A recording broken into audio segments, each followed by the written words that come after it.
Life has ups and downs. As that saying goes, you never know what's going to happen in life. Bad things happen one after another, and there are plenty of hard times. But life can change so quickly over something so trivial. My name is Luke Smith. Just an ordinary office worker. I commute by train every day. But I was feeling nothing but melancholic. That's because my company is a small branch office with the headquarters in the prime area of downtown New York. And from today, a newcomer from the headquarters is moving to my place of work. This person is known to cause a lot of problems at the headquarters, but he is a relative of the CEO and cannot be fired, so he was reluctantly transferred, effectively demoted to our branch. It would make anyone feel down to hear that such a problem child will be assigned to my department. I have experience as a team leader, but it's really hard to work when there's someone who disrupts the flow. I just hope he's not on the same team as mine. With that thought, I am on a crowded train today as well. Well, it's better than being packed like a can of sardines, I guess. While thinking this, I had glanced several times at the crowd of people who, like me, were using the train, when suddenly, a certain woman caught my eye. Long, light brown hair and slightly heavy makeup. Wearing a cute checked miniskirt. Maybe she's a college student. She seemed to be a young woman. However, the hem of her miniskirt got caught on a large bear keychain on her back. And, you could see quite a lot. In other words, the skirt was no longer fulfilling its role, and the pink thing with a bear, like the keychain, was visible. She must really love bears. No, that's obviously bad. As expected, several passengers noticed, but no one could speak up. That's understandable. After all, most of the passengers are men. There are women, but not many around her, or if they are too absorbed in their cell phones or books at hand to notice. It would take a lot of courage to suddenly tell a woman you don't know that her skirt is up. Oh boy, isn't this bad? As I looked around, sure enough. Hey, isn't that situation kinda wild? Two boys, about high school age, are grinning at her. She herself is engrossed in her cell phone and unaware. And high school boys, who are in a sensitive time of their life and are still learning the norms, often make mistakes. One of the boys was pointing his cell phone towards her, and I thought this was something I could not ignore. But if I confront the high school boys, I might attract unnecessary attention. I wanted to resolve the situation peacefully, so I quickly took off the jacket I was wearing and draped it over her shoulders. I am taller, so it just about covers the important parts. The woman was surprised and said, "What? Who?" It's a natural reaction to be startled by a stranger suddenly draping a jacket over you. When I quietly pointed out to her in a whisper, "Your skirt is up. I thought it would be hard for you to fix it here." She finally grasped the situation and her face turned red. "Oh my, that's embarrassing. I'll fix it at the next station." "Wait, how much did you see?" She was in a panic like this. Thinking this was not good, I got off the train at the next station with her. She seemed to feel awkward, and I wanted my jacket back, so I had no choice. "Wow, I really appreciate it. You're super handsome. I want to thank you. Can you give me your contact info?" I had thought so when I saw her miniskirt, but this woman was rather flighty, or rather, a bit of a party girl. She came on strong, and while I was surprised, I had a meeting this morning, and when I looked at the clock, I was definitely late. I needed to get to work ASAP, so I handed her my business card and said, "Here, this is my business card. Contact me there if you need anything, and don't worry about thanking me," and hopped onto the express train that had just arrived at the station. I finally headed to work, but as expected, I was late for the meeting. Even though I had notified them in advance, I was called into the conference room by the manager. Luke, it's fine that you helped someone and were late, but bringing the wrong documents to a meeting is not okay. Yes, I'm sorry. Yes, I was late, and in my rush, I mistakenly grabbed the wrong documents and, as a result, ended up embarrassing myself in the meeting. I was glad I was the only one who was embarrassed, but as one would expect, restless behavior is not good for a member of society. As I was apologizing to my department manager, the manager said, "Well, what's done is done. Make sure it doesn't happen next time. Now, on to the real issue at hand." Saying that, my manager handed me a piece of paper. He's a kind man, and it's rare for him to call me into his office like this. Which means something significant must have happened. I accepted the paper he gave me and began to read. What's this? I'm really sorry about this. Starting today, I want you to train the new recruit," said my manager with an apologetic look on his face. Whoa. Are you serious? The new recruit is the CEO's relative who couldn't be managed at the headquarters, and I'm supposed to guide him. Why me? I asked. Well, the thing is, the headquarters specifically requested you today, he explained. What? I cried out, almost in a scream. I rarely go to the headquarters, and I haven't done anything noteworthy for the human resources at headquarters to remember my name. Despite having no achievements, why was I selected? As I was panicking over this baffling situation. Bang! Suddenly, the conference room door swung open, and an agitated subordinate of the department manager rushed in. "Sir, we've got a serious problem," he exclaimed. "What's going on?" "I'm in a meeting with Luke right now," replied the manager. "It's about the new recruit. The CEO of the headquarters wants to see you and Luke." What?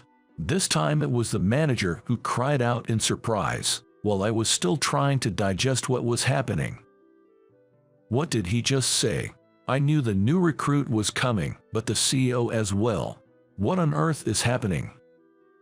The manager and I exchanged glances and hurried out of the conference room, heading for the reception room, knowing we couldn't keep the CEO waiting. And there we saw. "Hey, it's you from earlier." "Hi there," she greeted. It was the woman I'd helped on the train. And she was sitting next to the CEO.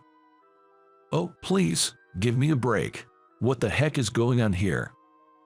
I was nearly in panic mode and decided to get my head out of the clouds here. As it turned out, the woman I helped today, whose name is Anna Ashton, is the CEO's daughter. But apparently she's been rather wild and has had difficulty sticking with any company she's joined. She still hasn't shaken off those bad habits, making it difficult for her to hold down a job anywhere. The CEO had hired her as an assistant, but he received criticism internally for being too lenient with his family member. So, the CEO decided to transfer her to a branch office as part of her real-world experience. "I heard you helped my daughter on the train today.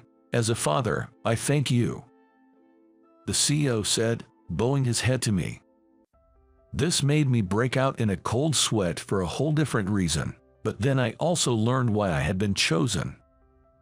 When I handed Anna my business card, she realized we were from the same company, but she couldn't stop me because I was in a hurry. So she took a picture of the card and sent it to the CEO. And after checking with HR, they assumed that I, as a team leader, have some experience with employee development, so they entrusted their daughter to me.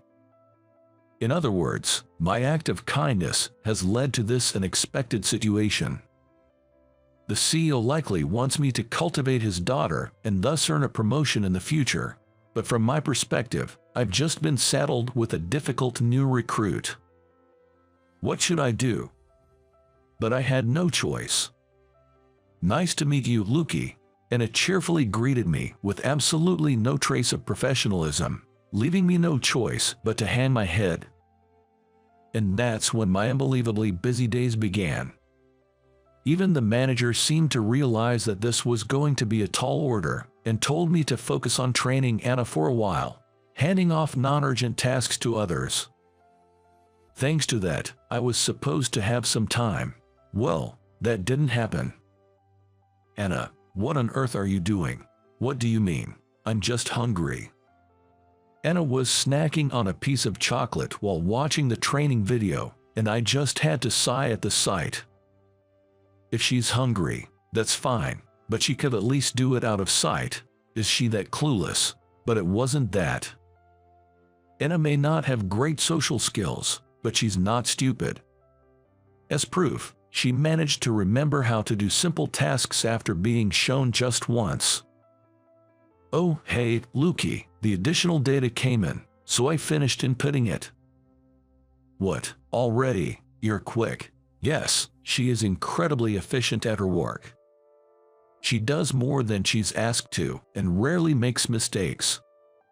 With this level of work, she could easily get by at our head office, but her other problematic behaviors completely overshadow it. It's such a waste, and despite my numerous warnings, she only slightly improves and eventually reverts back to her old habits. She still calls me Lukey. After 2 months of training her, I was reaching my breaking point. However, I resolved to do my best to make her a competent worker, and it was on that day. Heck, what should I do? Lukey's troubled. While I was thinking in the break room, Anna suddenly popped up. It's been 3 months since we started working together. By now, she's capable enough to do her job alone. I mean, she still exhibits problematic behaviors, so I have to keep an eye on her. But it's break time, so I won't nag her. Oh, nothing. Just some personal stuff. Even Lukey has worries. What do you think I am? My mom's birthday is coming up. I'm not sure what to get her. Yes, my mom's birthday is just around the corner. But I'm out of ideas, and being single, I'm clueless about women's tastes. When I said that, Anna tilted her head and asked, "Are you close to your mom?"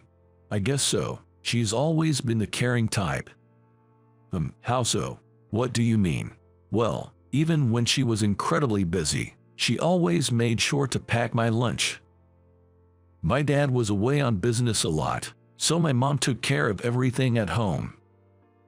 After I started living alone and learned how hard housework is, I realized how great my mother was.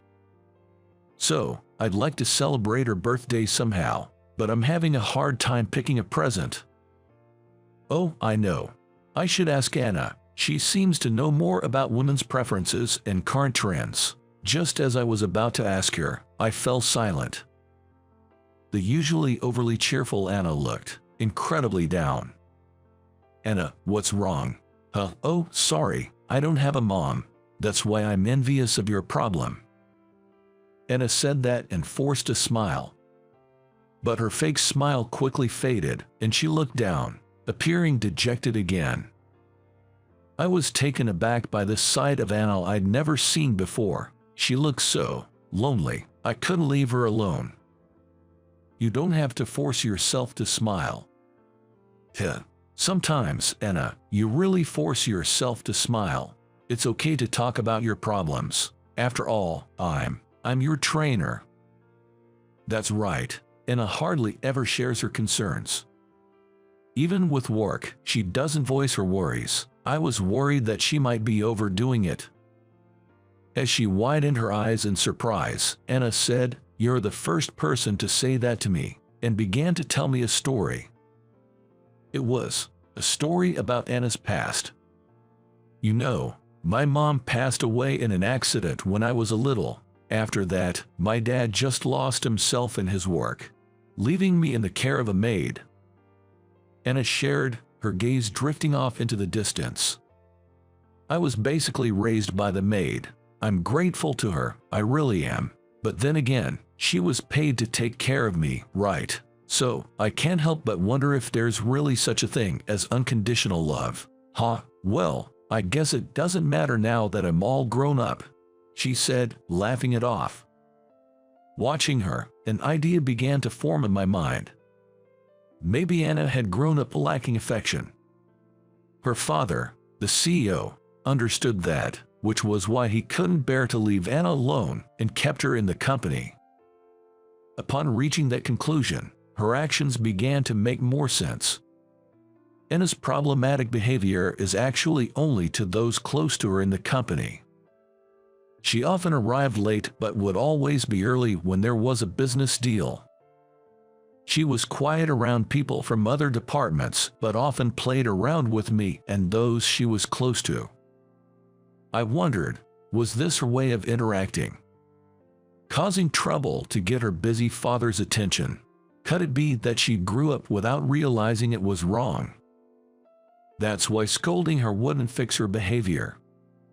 It wasn't that she didn't want to change, but rather, she might not know any other way to interact. Anna, I started, you're talented. It's about time you quit these problematic behaviors. Haha, you're persistent, Lukey. I've been a little better lately, haven't I? Don't evade the topic, keep this up, and someday you'll be abandoned. Abandoned? That's strange. No one's watching me, so there's nothing to abandon. Suddenly, Anna retorted with a serious look. With a dull voice, as if she had given up on something. I guess this was the real her. True self isn't noticed by anyone. She seems to believe that. I was a bit surprised by this unusual side of Anna, but I couldn't back down. She was wrong. I'll show you that you're wrong. Follow me, I declared, grabbing Anna's arm and leading her to a certain place. Anna, although surprised, obediently followed. This is the place I brought her to. The office floor we always worked on.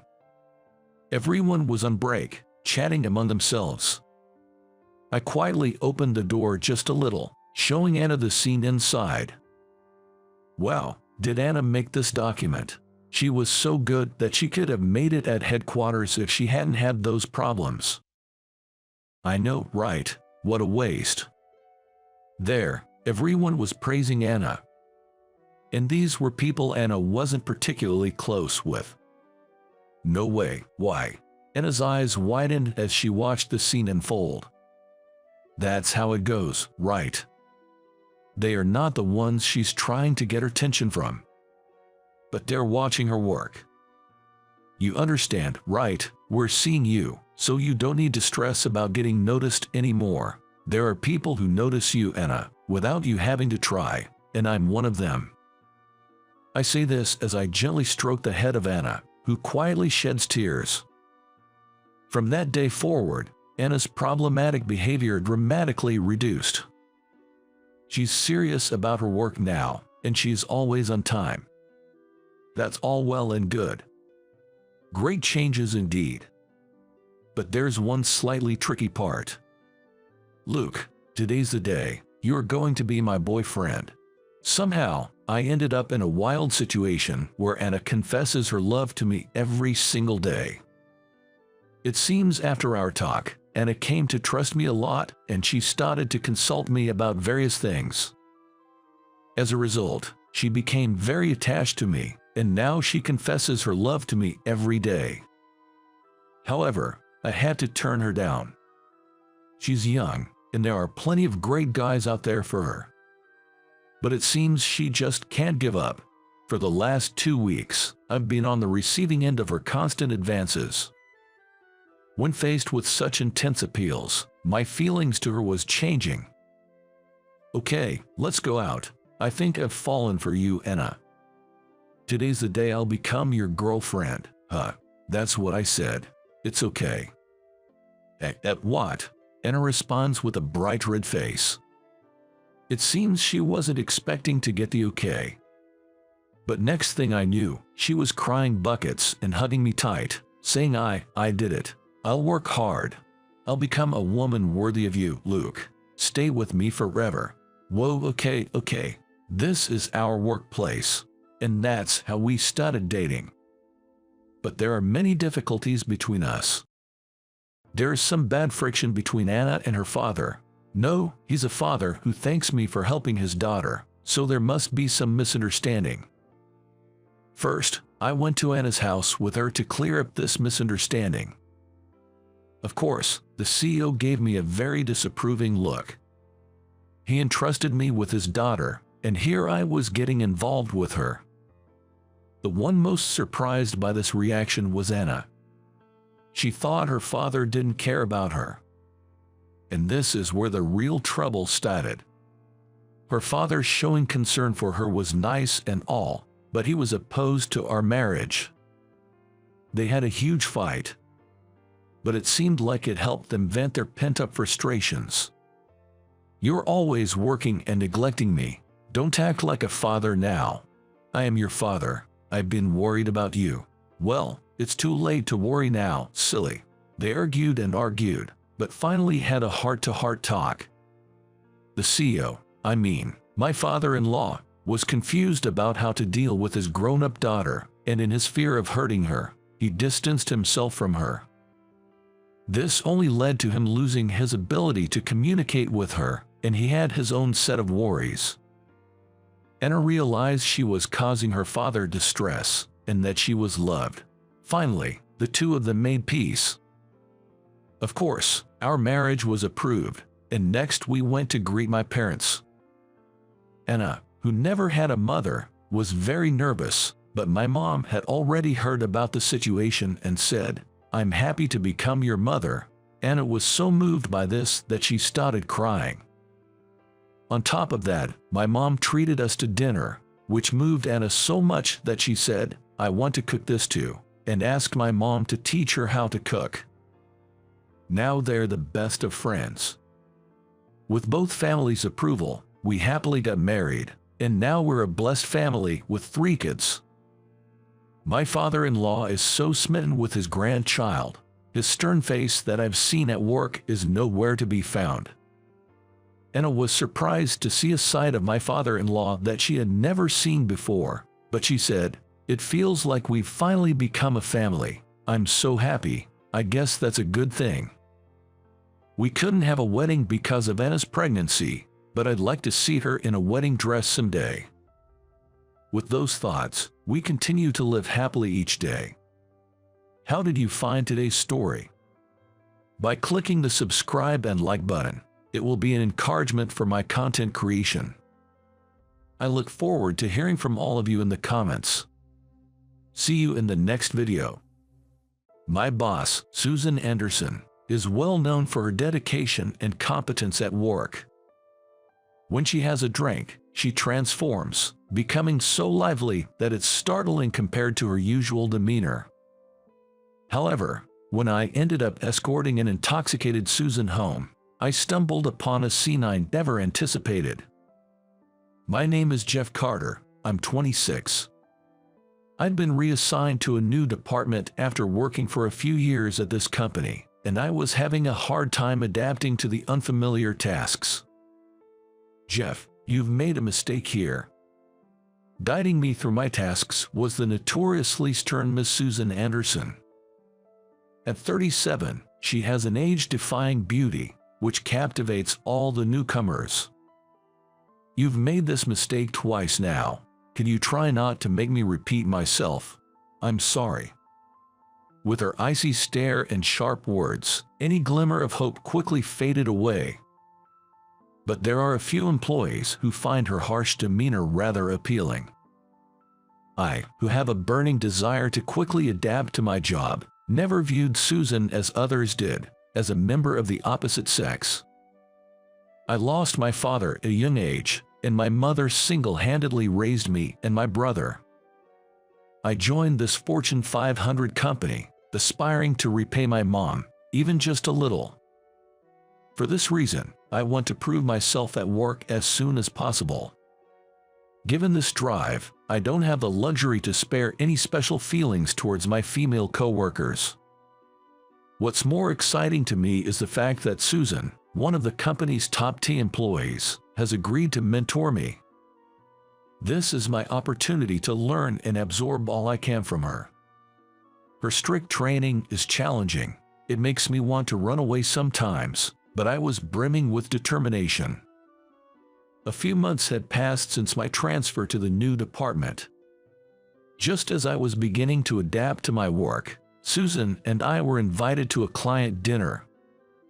Apparently, Susan can handle her liquor, and she becomes exceptionally lively when she drinks, always managing to enliven the atmosphere. The client seemed to enjoy Susan's company quite a bit. As her direct subordinate, I was also invited, and we were exchanging toasts over some exquisite meal. "Let's drink more, Susan. I'll drink on your behalf." At the restaurant owner's announcement about a new spirit, we decided to try it, and Susan seemed to be getting tipsier than usual. She must have been exhausted from her constant grind at work. The client, fond of Susan, kept refilling her glass relentlessly. "Pour me another." Energized, Susan was drinking at a faster pace. Although she appeared to be having fun, I didn't miss the moments when she looked worn out. "Let me have that drink, please." Since I'm a seasoned drinker, I started taking the drinks intended for Susan. The client seemed to be comprised of heavy drinkers, and once they realized that I could hold my liquor, they enthusiastically began serving me. I felt like I was drowning in the endless rounds of toasts. Susan, incessantly chatting next to me, was a stark contrast to her usual stern self at the office. Work is my life. From personal hobbies to a passion for her work. She just couldn't stop talking. But it wasn't just about herself, she was also good at engaging others in the conversation and listening. She was an eloquent speaker and a good listener.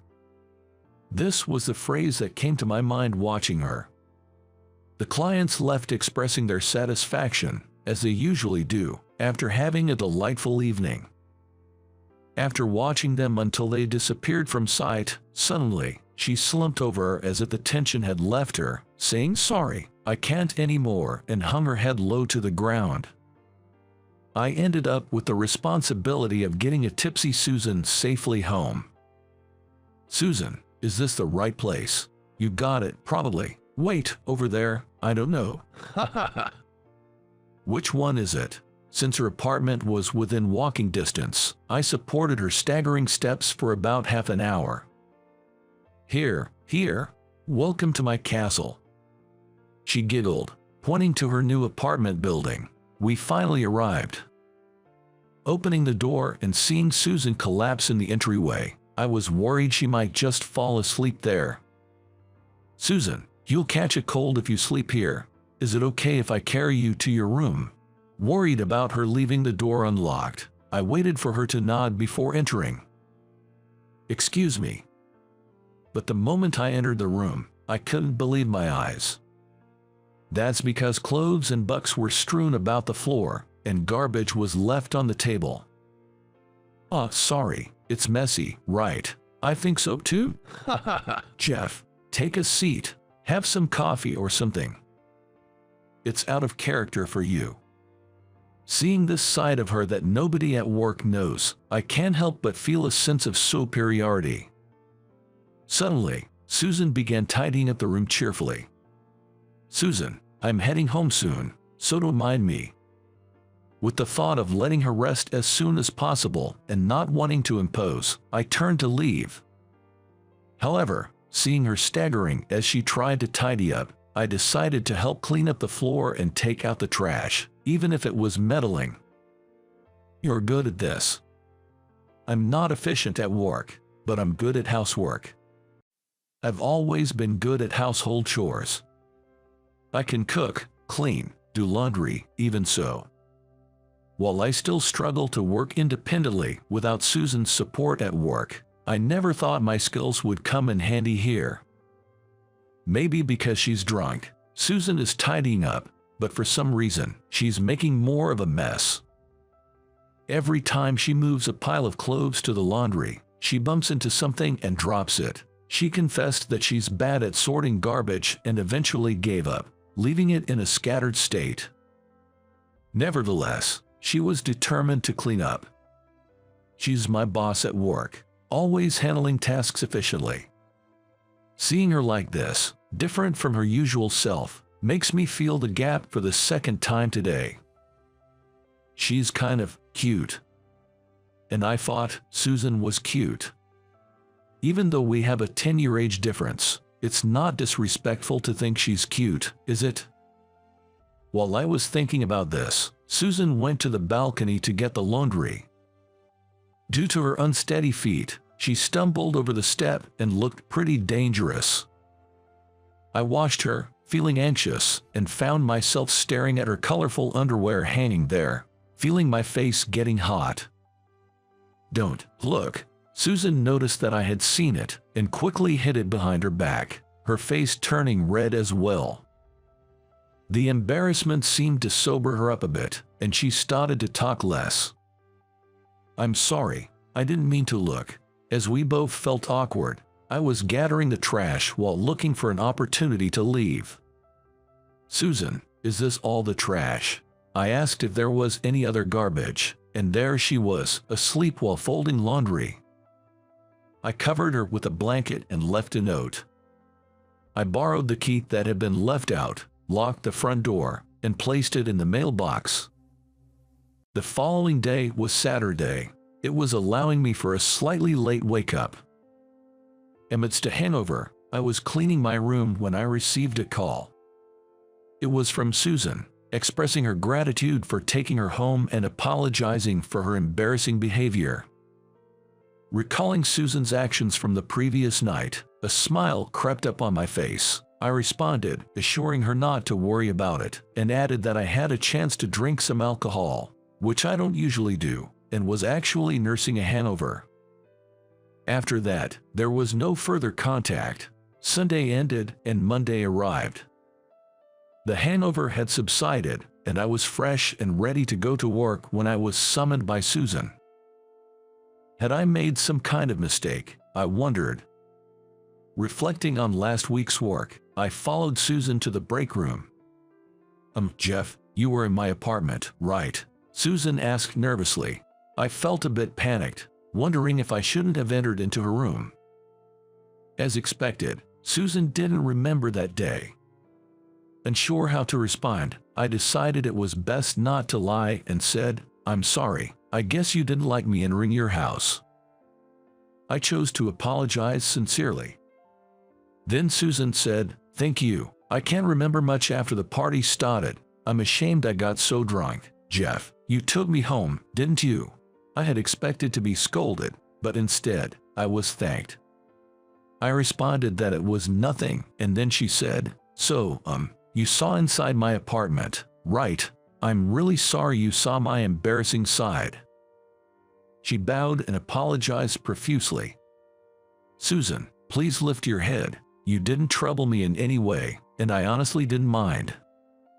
I urged her not to worry anymore, but when Susan looked up, her face was as red as her ears.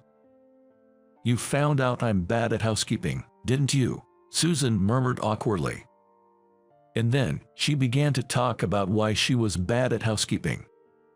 Susan had been working part-time since college to contribute to the medical bills of her sick mother. She and her father had been working to pay for living and medical expenses, while her sister helped with the housework. "So, I've always been indifferent to housework, and even now, I can't shake that habit. Even though I can handle work, I'm terrible at housekeeping." Susan shared her life story, looking sad. I didn't understand why she was telling me this, but when she laughed and said that all her previous partners broke up with her because she couldn't do housework, I couldn't help but interrupt. "What's wrong with not being able to do housework?" It was a genuine question. Susan looked surprised, her eyes wide. "I mean, everyone has strengths and weaknesses, right? The idea that women should naturally be good at housekeeping is outdated, I think." I stated that there's no point in being together if you can't complement each other's weaknesses, and Susan burst out laughing as if something had been lifted off her chest. "Jeff, thank you." A beautiful smile and words of thanks. From that time, I began to notice Susan. Then one day, Susan fell ill and had to take the day off. We had an urgent project going on, and a colleague named Mark stepped in to help. Mark, 36, had recently married a younger woman and was boasting about it. While the rest of the staff were busy with their work, he kept talking about himself. "You know, I actually dated Susan." My hand stopped for a moment at his words, and I forgot to breathe. "But Susan, she acts like a competent woman at work, but she's utterly hopeless at housekeeping." After boasting about his marriage, Mark started bad-mouthing Susan. Honestly, I had no idea what he was trying to say. Don't you think it's inconceivable for a woman to be incapable of doing housework? When Mark burst into hearty laughter after saying this, everyone in the room felt a sense of repulsion. Susan always worked harder than anyone else, and she shamefully admitted to me that she wasn't very good at housework. When she admitted this and felt sorry, she made a sad smile. Because I knew this side of Susan, I could not accept Mark's remark, so I objected. "What's wrong with a woman who can't do housework?" Surprised and annoyed by my sudden opposition, Mark's face twisted. However, when the other employees also started voicing their objections, he had no choice but to retreat back to his department with a disgruntled look. After work, I decided to check on Susan. "Susan, it's me, Jeff," I said, greeting her through the intercom. Susan, who looked wary, opened the door for me. "Jeff, what's up? Did something go wrong at work?" Assuming that I came to consult her about work, I told her that wasn't the case, and that I came to visit her. Apologizing for the mess, she let me in. "Susan, can you eat anything?" She had recovered from her fever but still felt quite drained. In response to my question, she just shook her head and took a seat on the couch. After I made her some simple rice soup in her kitchen, she happily accepted it. "Jeff, you'll make a good husband," she said with a gentle smile. In front of that gentle smile, I couldn't hide my feelings anymore. "I want to be your husband, Susan." In the heat of the moment, I confessed my love. Susan was naturally surprised and even dropped her cup. "What are you saying, Jeff? I'm over 10 years older than you, and I can't even do housework. There are plenty of younger, more domesticated girls out there. You should reconsider." Though Susan's voice sounded sad, I knew I couldn't back down now and voiced my feelings. "Age doesn't matter to me. As for housework, we can support each other. You have always supported me at work, so I'll support you at home." This confession, akin to a marriage proposal, left Susan looking baffled, but she still responded with a happy smile. "I'm really touched by your feelings, Jeff, but could we maybe start as friends? I can't even think about dating someone right now." I thought she might reject me. Perhaps she's subtly trying to reject me now. I felt confused by her "let's be friends" proposal. But I decided that staying positive was the best way to move forward. "Absolutely." Then I spent the rest of the visit talking about why I liked her. Susan listened with a bashful smile. After I left, she texted me a single word: "Thanks." It felt like I was experiencing the innocence of first love. On the way home, I found myself running as fast as I could. The next day, Susan safely returned to work. The project we'd been working on also proceeded smoothly to its conclusion, to everyone's relief. And then, I decided to take on a new challenge. It was a call for proposals for a new project within the company. Susan encouraged me to take part in this, even though I hadn't achieved anything noteworthy in my career yet. After my father died from an illness, my mother raised me and my brother on her own. I wanted to repay her kindness in some way. If my proposal was accepted, I felt I could do something meaningful. Under Susan's guidance, I worked hard on this. The new project I proposed focused on providing emotional care for people who were caring for sick family members. Given that our company had connections with healthcare institutions, I thought we could do something meaningful for them. The pain that the individual and their family go through is immeasurable. I've seen this pain firsthand. I still vividly remember my mom crying in secret when she found out about my dad's illness. Unfortunately, my dad passed away. Even though I couldn't save them, I wanted to be there for them, to support them. My new project proposal, with all these emotions, won the CEO's award. "Congratulations, Jeff," Susan said as she brought a cake to celebrate, her eyes filled with joy.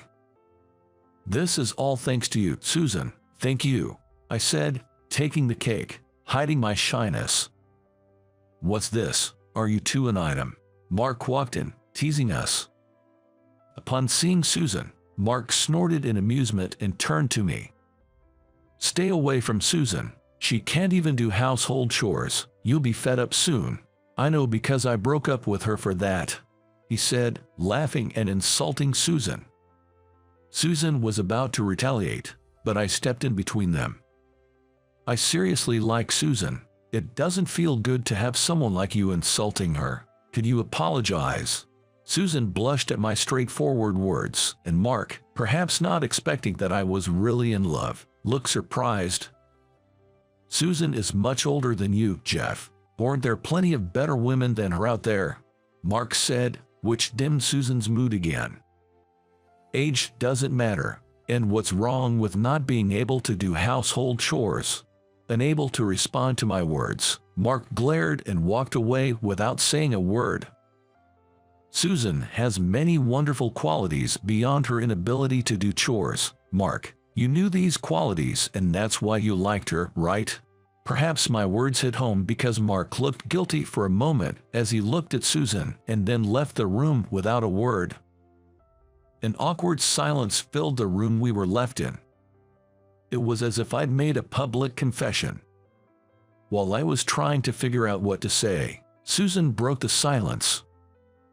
"Thank you for defending me, Jeff. I'm really happy. And your confession, it made me happy too," she said, thanking me over and over again.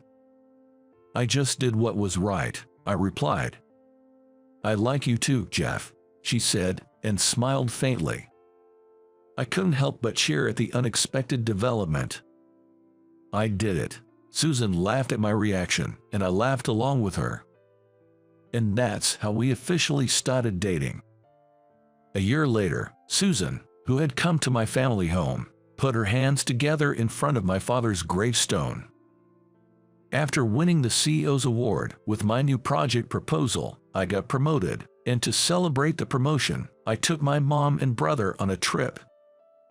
It was a place where there are full of memories with my parents. My mom remembered my dad and cried while smiling. My brother and I also cried remembering our father. The reason Susan came to my family home was to ask for my mother's approval for our marriage. My mom happily gave her blessing and asked Susan to take care of me. Susan also bowed her head and thanked her. One notable thing that happened afterward was that Mark, who had looked down on Susan, came to apologize. Apparently, after getting married and having a child, a cold atmosphere began to spread in his home because he did not help with the chores. And it was his wife's words, echoing the hurtful ones he'd once hurled at Susan, that made him reflect on the past. In retrospect, he remembered that despite her struggles, Susan was always committed to her household chores. On the other hand, Mark hadn't even tried. He realized this difference and felt remorse for treating Susan so poorly while she was trying so hard. Now, he shared in the household chores in an effort to improve his relationship with his wife. Similarly, Susan and I, living together, have divided our chores. I'm in charge of cleaning and taking out the trash. Susan handles the laundry, and we alternate cooking duties. We cover for each other's weaknesses and live happily together. In our home, as we prepare to get married, we are also expecting a new life in 6 months. Surely, Our lives will become even more challenging, but we are confident that together, we can overcome any obstacle. In the summer of my 8th grade year, as a member of the swim team, I was passing by the girls' locker room when a gust of wind blew the door wide open. Inside, my childhood friend Alice, who was tall and beautiful, was changing her clothes. I could see parts of her I wasn't supposed to, and when our eyes met, she said, "Can you hurry up, please?" "But Alice, are you really okay with this?" In response to my confusion, she casually replied, "What's the big deal now? It's not like I'm losing anything." Being in the presence of Alice, who showed no embarrassment, made me swallow hard. My name is Mike Thompson. I'm 28 years old and I just got married to my wife, Alice. Alice was my classmate from elementary through high school and my childhood friend. When I first met her, I thought she was a unique girl. In the winter of our first grade year, she transferred from another school and soon became friends with a girl named Jennifer. But whenever a boy tried to talk to her, she would lower her gaze and stay silent. At times, she would even start crying just from being approached by a boy, confusing her teacher and classmates. I watched her from a distance, observing her in secret. Upon getting married, I started reminiscing about how Alice and I met and became close. When she got transferred in the first grade, she was a mysterious girl who I couldn't quite understand. When a boy told her, "You dropped your eraser," she would awkwardly look down and freeze. When a boy from the neighboring desk asked, "Can I see your textbook? I forgot mine," she would panic and start sobbing. However, when she was with a group of girls, she seemed to be having fun, drawing pictures and chatting excitedly. I found myself curious about her and watched her from a distance. Our relationship took a turn in the spring of 3rd grade. We were in the same class again and started talking through our mutual friend Jennifer. "Mike, Alice is uncomfortable around boys, so you should be nice to her," said Jennifer, a friend since kindergarten, and that's how I started spending more time with Alice. During recess, Alice would say, "Mike, you're the tagger," and we'd play tag in the hallway. Teachers used to scold at us saying, "Do not run in the hallway," and we would get all pouty. Even though she still didn't talk to other boys and lowered her gaze when they approached, she was normal around me. "Why is it that you go silent when other boys talk to you, but you're normal with me and even play with me?" When I asked her this out of pure curiosity, she shared something with me. "Actually, my brother bullies me. My mom treats me like a princess, and my brother gets jealous and breaks my toys. That's why I'm a little scared of boys." "But you are normal with me, aren't you?" I replied, to which she gave a sweet smile and said, "That's because you're tall like my dad, and you remind me of my teddy bear. I don't find you scary at all." I was taken aback by her response. "Dad, the teddy bear, is that how you see me?" In response to my surprise, she cheerfully replied, "Yes." She was usually very wary of boys, but there was something cute about her that was missing. From that day on, I became more interested in her. I wanted to see more of that adorable smile she only showed me. Before I knew it, I found myself drawn to her, always keeping an eye on her. And that's how I fell in love with her. I remember seeing her mother at school one day. Though I can't remember if it was a parent-teacher conference or a PTA meeting. "Your hair's come undone. Come here, I'll fix it for you." She's an incredibly kind mother to her daughter. But to the brother standing next to her, she's fierce, yelling, "Hey, don't you dare bully your friends." I saw this and had a slight understanding of why her brother was sulking.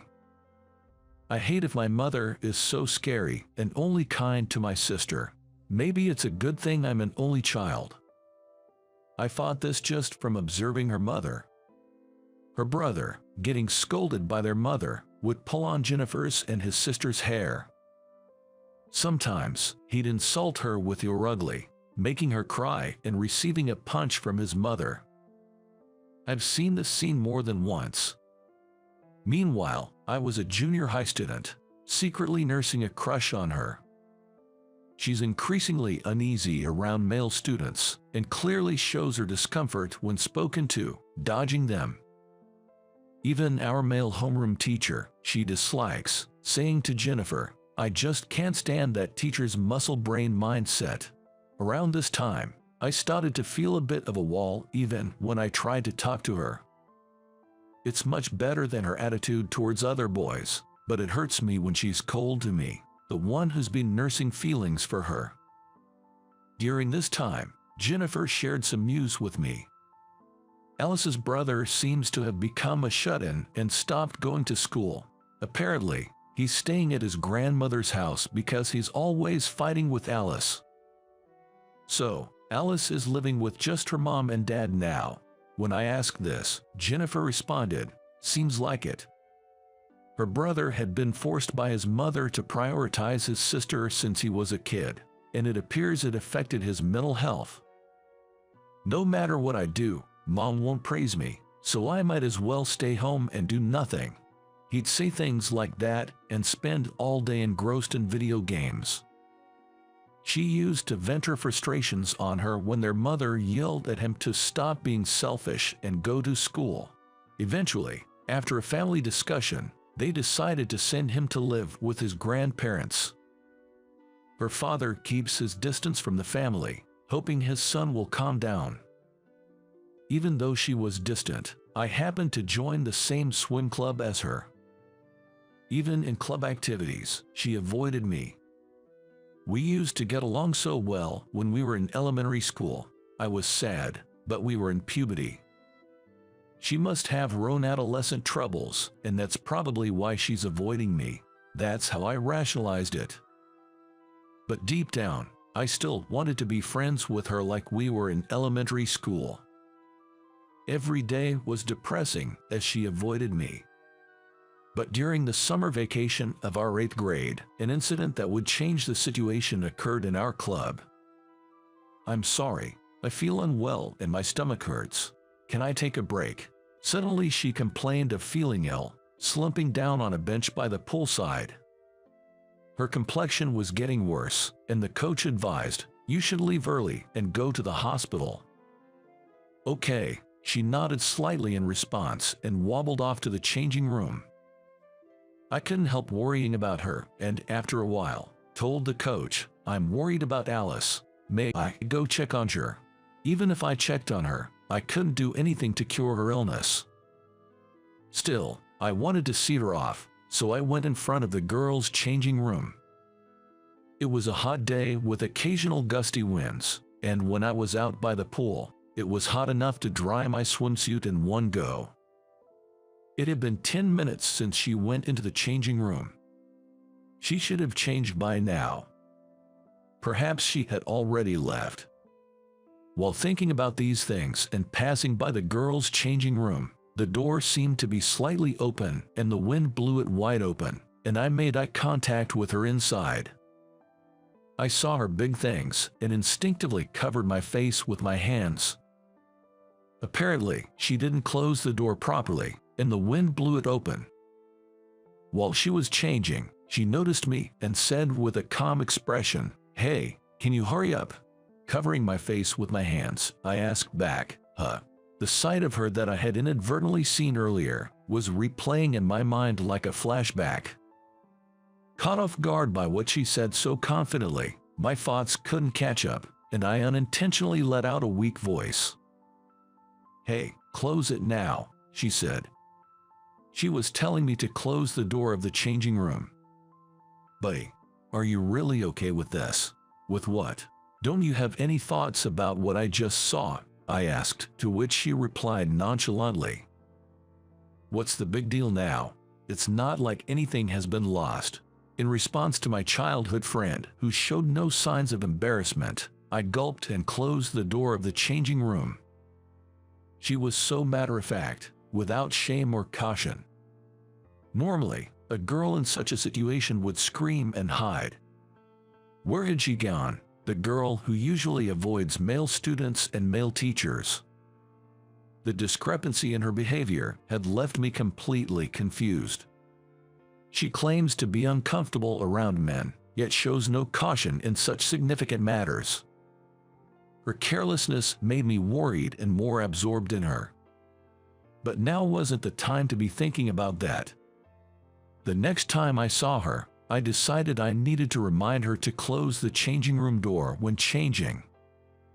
I've loved her since we were kids, and I can't help but be concerned about her elusive and careless nature.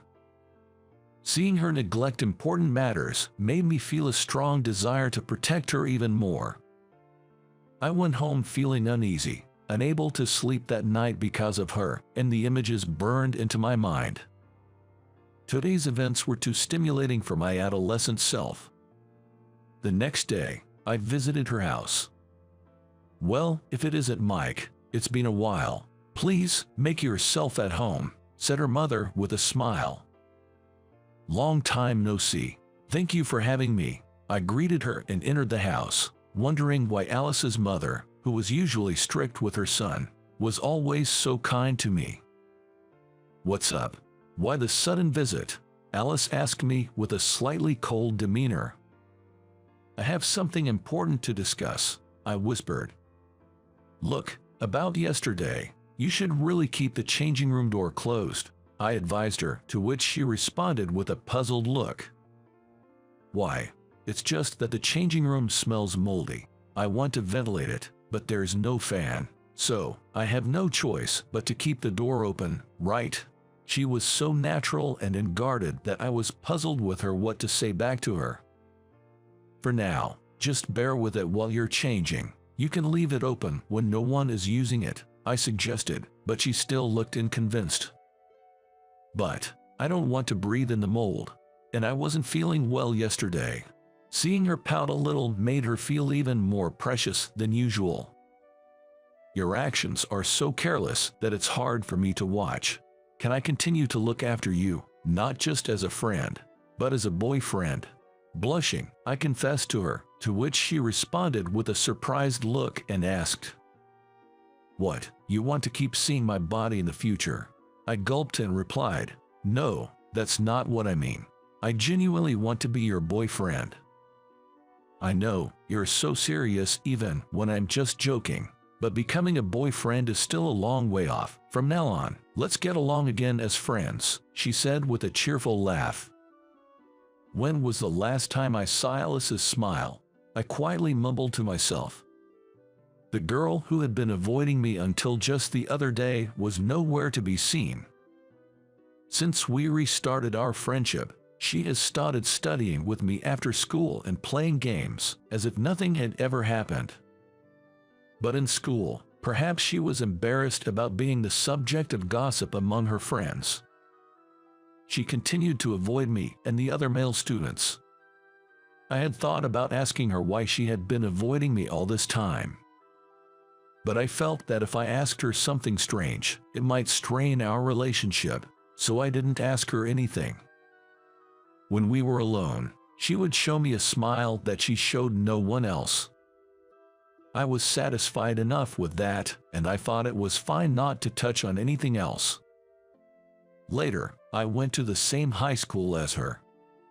In the spring of our freshman year in high school, I told her my feelings once again. "I've liked you, Alice, since elementary school. Will you be my girlfriend?" Contrary to me, whose face turned bright red with nervousness, she replied with a calm expression, "Sure." What, surprised, I looked up at her face, and she said with a bright smile, "I can talk to you, Mike, without feeling nervous at all. You remind me so much of my dad and my teddy bear. We were destined to be lovers, I guess." Seeing her laugh so carelessly, I was taken aback. "What do you mean by that?" I grumbled as she poked my cheek. "Daddy, please take care of me as your girlfriend from now on." "I'm not your dad. Don't call me dad," she said, eek, scary, and ran away like a little child. I clearly remember chasing after her, who was running as if she were dancing, like cherry blossoms in the spring of our first year in high school. Even after we started dating, and even after we went to the same high school, she was still a little out of it. And that hasn't changed even now that we're married and adults. She would change her clothes anywhere in the house when I was with her, and she would leave her clothes and underwear scattered around. Occasionally, she teases me and pokes my cheek, laughing happily. And yet, she also has times when she grumbles about work. A female supervisor was transferred, and a new male supervisor took over. I'm still a little uncomfortable with men. I'm not sure why, but they're kind of scary. From my perspective, who usually watches her, I sometimes wonder who's saying that. If you're uncomfortable with men, are you okay with me? You're not scared to be with me, right? When I asked her, she said, not at all. I wonder why. I still find other men scary, but I'm not scared of you at all. It must be because you look just like my dad. When my wife says that, I feel a bit conflicted whether to be happy about it. This is something I found out after marrying her, but her mother wanted to raise her in a girly way, and her older brother in a boyish way. He was treated strictly from a young age because they wanted him to grow up to be a reliable eldest son. She was treated gently and carefully with love because they wanted her to grow up to be a cute and modest eldest daughter. However, this resulted in he becoming a shut-in and fights between the siblings. He is now living at his grandparents' house and working in agriculture at his own pace. He seems to have calmed down since he started living with his grandparents. Her father regrets that he drove my wife and Bial into this situation because he couldn't stand up to his strong-willed wife. Her father, who is kind-hearted and a bit timid, indeed has a similar physique to mine. You're just like my real son, he said, treating me kindly. When I see him, I also feel like he's my real father. You really do look like Dad, my wife says with a laugh. To her, I reply with a smile. It seems we were destined to be together. Even now that I'm married to her, I sometimes look back and find our meeting mysterious. From now on, we want to continue our fun married life as a couple. What did you think? Your subscription to our channel will motivate us to create more content.